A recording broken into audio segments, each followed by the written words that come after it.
Арбайың, мазар ээлери, жөлөмө күчтөрүң кызматта болот. Улуу кызматчылар көктүн, периштелерби, биз көрүнбөгөн дүйнө ээлери, инопланетандар кызматта болот. Ар кимдин ордуна, сизге энергия өтпөй атса, сиздин ордуңуз жоктур мүмкүн. Ар кимдин ордуна. Атанын ору төрдө, келиндин ору ылдый жакта го, орду башка да. Мисалга, ошо сыяктуу ар кимдин ордуна, кудурет касиетине жараша, ошо ааламдык сабак убагында, ошо техника аркылуу калыптандырат сизди ошо улуулукка, аалам сыпатка. Эки көзгө көрүнбөгөн бионур энергия аркылуу пенде кутучага операция жасалат. Эки көзгө көрүнбөгөн бир сырлар, нурлар энергия берилет. Чоң тазалануу болот. Денеңиздерди өтө бош кармап, бошотуп, жөлөнүп отуруп, жатып, ошо оорукчан адам болсо да алып келип, телефондоруңарды өчүрүп, анткени техниканы жаман көрөт. Аалам күчтөрү. Сыймыктануу менен эски жашооңорду, эски түшүнүүңөрдү эске албай, учурчак тутунуп, активдүү катышууга жоопкерсиңер дейт. Жана студент сабакка катышканга жоопкер го. Болбосо сабагын окуй албай калат, өспөй калат, жооп бере албай калат дегендей. Ата тегиңдин арбагы келип сени салмактайт дейт, таразалайт. Агыңды, караңды, баскан өзгө жолуңду, келечегиңди, тагдырыңды болжойт делет. Соттун астында деле тынч отурабыз го. Президент чогулуш кылып атса деле телефондорун өчүрүп тынч отурду го. Соттордун курултайында жанагы аким, губернатор, депутаттарды топтоп жыйын кылганда 2 күндүк. Анысы кандай? Ал жөн эле президент сүйлөп атат, жердик адам. Ал жерде ааламдан буйрулган адам. Анын энергиялары иштейт. Адам деле эчтеке эмес, ал бир адам сен жөнүндө жаман ойлоп калышы мүмкүн, же жаман көрүп калышы мүмкүн. Аалам күчтөрү кызматта болгондо сени таразалайт дейт да. Бир жолу бир кызык нерсе болду. Ушу бизге ата жолунан эжелер келип, анан оңолуп, иштери жүрүп, доктары көтөрүлүп, шам жакканын да тыштап, намазын да тыштап, эмоциядан чыгып, ошентип калды. Анан бир күн тамашаладым. Ишим жүрүшүп калды деп аябай отчет берет да, болбосо адам байланабы, айланабы, ошо бир кереметти сезгенде анан өздөрү отчет берет. Мен мындай ооруп келдим эле, азыр ооруну унуттум, жашардым, күзгөгө каранып калдым, мурун каранбай деле калдым эле деп. Анан бир эжене айттым, кана эми, бекер отурбай бир жай намазыңызды жазыңызчы.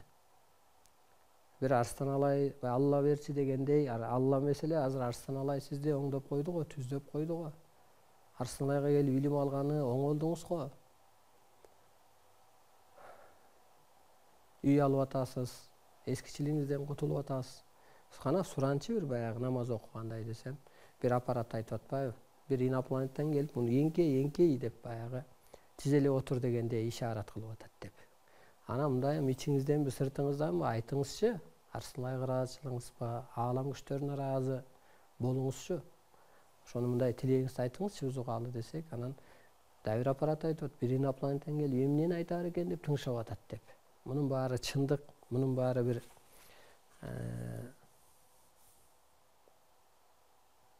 караңгы дүйнөгө маани бербеген адамга гана бул бир жомок сезилиши мүмкүн. Ошондуктан урматтуу улуу журтум, бул ааламдык сабак убагында ошондой аалам күчтөрү сени таразалайт, салмактайт, оюңду текшерет. Кечээ бир далдыраак бир байке жазып коюптур мен WhatsApp'ымачы. Энергия өткөрөм дейсиң же өткөрбөйсүң депчи. Ал сизден. Мындан ары Кудай күчү жоюлду да асмандагы. Кудай күчү жоюлду деп берилет бул жерден. Анан ал убакыт жоюлду деп. Ал жоюлганда ар бир адамдын тагдыры өз колуна тапшырылды. Мындан ары өсүп кетүү же өлүп кетүү сенден. Денеңди бошот, аракет кыл. Чет өлкөдөн келип деле, башка улуттар келип деле, казак элинен келип деле, өзбек элинен, уйгур элинен келип деле бизден сабак алып түздөлүп кетип атат. Телефондо сүйлөшкөн бирөө менен башка, көрүшүп сүйлөшкөн такыр башка да. Анысы кандай, ошо биз 2-4, 6 күнү талкуу өткөндө ал көрүнө жерде 3 саат сабак өтөбүз. Энергия өткөрөбүз, денесин бошоттуруп. Анан ага моюнуң жар бербесе, Кудайдын буйругун жокко чыгарып атсаң, мага сын коюп атсаң, анан сага энергия эмес, тетир энергия иштебейби? Энергия өтмөктүрсүн. Ошондуктан эски нөлгө түшкөн акылыңар менен сын айтпай, тетирсинче өзүңдү соттоп, неге жаралдым мен бул дүйнөгө деп. Эмне парзым, эмне милдет, кызматым бар деп. Эмнеге мен бул кесипти окудум деп. Эмнеге менин керек болсо эрим өлүп калды, эмнеге аялым өлүп калды, эмнеге ишим жүрүшпөйт деп. Изилдесең анан чыгасың. Демек сени мүмкүн боштондукка чыгарып аткандар. Мүмкүн ал сенин жолуң эместир. Эмнеге дегенди биринчи адам өзүнө суроо бериш керек. Суроо берип жүрүш керек. Эмнеге адам өлүп калат?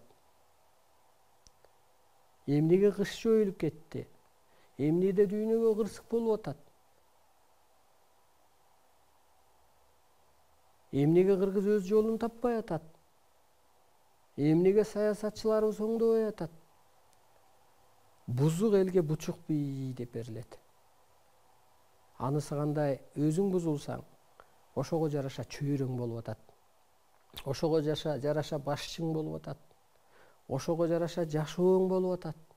Ошондуктан ар адамдын тагдыры өз колуна тапшырылды.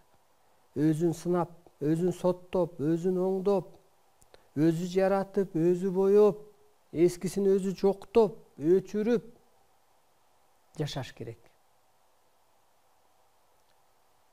Кыргызга кут түштү. Түшүмдө кут